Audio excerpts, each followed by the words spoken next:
Hey, what's going on, everybody? It's Philip with City of Hope Outreach, and I'm with Jared and Brent and Corey, and we are headed into week 3 of our 30-day immersion.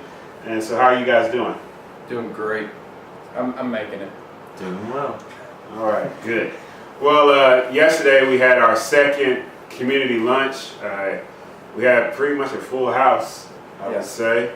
Have about 20 people here from inside the community and outside of the community, and just want to talk to you guys first about just over these last 2 weeks of having meals with people from the community. What similarities do you find amongst the people here as well as with yourself? Any shared similarities that you guys have with them? I'll go first, I guess. We obviously we all like to eat. Yeah. And great things always seem to happen around food. And I come in here and there's all these different cultures, all different types of people or whatever. But then we can sit down and with the guys, I can just start talking about basketball, and everybody, all these guys relate to sports, and stuff like that. So there's not really a bigger barrier there. And whether it's race or language or anything like that, just basically because we live here in the community now, we have that bond in common that we know what's going on in the streets here because we're here every day. So yeah, I've seen a lot of similarities in that. What about you, Corey? Pretty much the same thing. Eating with other people is always better than eating by yourself, regardless of who you are and where you are. So, yeah, it's just like Jared was saying. Like, we can talk about anything regardless of what your background is or what you're interested in. Just gather around a table. It's different than just walking up and saying hey and seeing what's happening. Yeah, I'd like to reflect what you two said. I think that's very true. Everybody has their own experience in life and their own story to tell. And when I was grilling outside, Melvin shared with me a little bit of his background, and that was pretty cool. I heard Moshi sharing a little bit of his understandings of some things with you, and that was pretty cool. And I think it's great that we've developed that kind of relationship with people here to share with them like that. Right. Also, we have similarities, but what differences have you noticed, between yourself and people that live here? I mean, for myself, I think sometimes even the way we communicate, there's some differences there. I think how some people here view just the world and their interactions with each other is different. There would be some things how I would see the world that is drastically different than them. And so what differences have you seen that where you're like, wow, I've never looked at it like that, or I wouldn't say something like that before? I would say like talking to them about, for instance, the job market, because I'm about to graduate and I'm looking to get a job, and then there, a couple people who were there were needing to get jobs, and I guess even like the way they go about looking for jobs and people they've talked to, like I've been doing a lot of my job research on the internet, and they'll be talking about how they're going, place to place, just like asking people and talking. I'm like, I didn't even think about, how much different of a search it is and what kind of jobs we're looking for, and how they're needing to get a job that's closer to where they live because they don't have cars, and I can get a job in Little Rock because I have a transportation way of transportation. So, just circumstances and things like that, we're having to take different perspectives of a situation like that. Anybody else? I'd say a lot of how we spend our free time is kind of different. With me, if I got some extra time, I'm gonna probably get behind some type of electronic device and either get on the internet and like read some news or maybe play some video games. And here it's more of I'm gonna go outside and find someone to talk to or find a sport to play. And I actually enjoy that a lot more than being inside. Kind of the same thing Brent was saying. Before we ate last night, Jared and I went around the community just telling different people about the dinner and what we're having, things like that. And we kept saying how there's different groups here and there outside just hanging out just because it was Saturday night.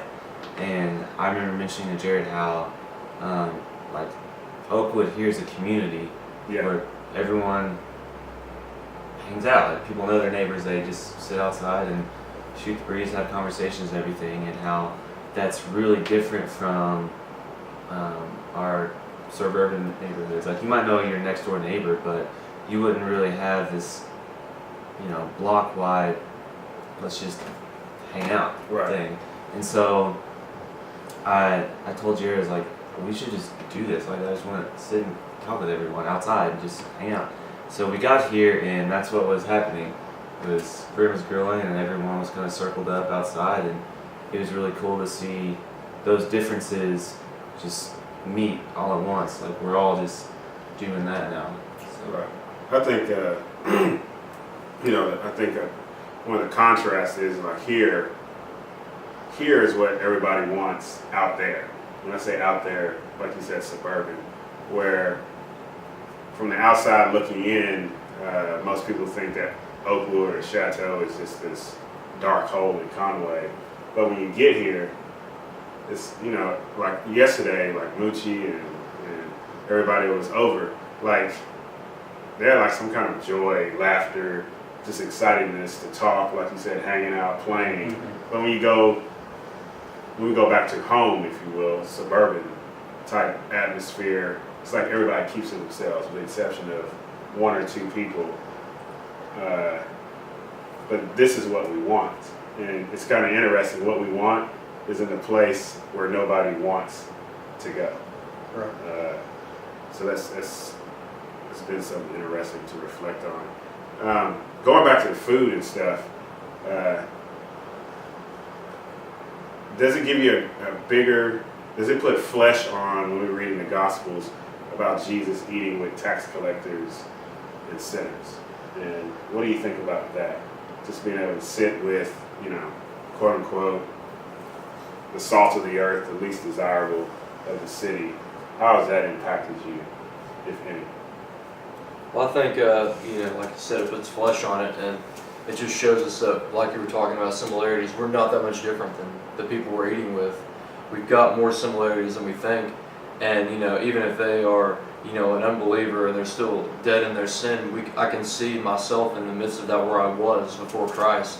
And so I can see that I am literally no different, that not one is righteous, and I was just as they were before Christ. So I can see the other side of it, getting to know them. I can see what they could be if the gospel is truly understood by them, what they can be. So it gives me even a greater hope of what can happen in this community whenever the gospel can really make an impact. I think food is a pretty important social tool, I guess. Knowing that Jesus went to eat with people and then seeing what it is to eat with people you don't really know, you don't meet someone really well until you share a meal with them. Mm-hmm. And I think that's reflected all throughout our culture. Like last night, the first time I'd ever really had a conversation with Moochie was when we sat down and we cooked and had food together. A lot of people's first dates involve going to dinner, which is neither here nor there, but the point is a lot of meeting goes on in food, and you can get to know someone really well over a plate of food. Yeah, same thing Brim was saying, just how it's a lot easier to get connected and break down walls and build up friendships around a meal, around food, if everyone just gathered around in the room, than it is just to randomly meet people on the street. And so when you think about Christ doing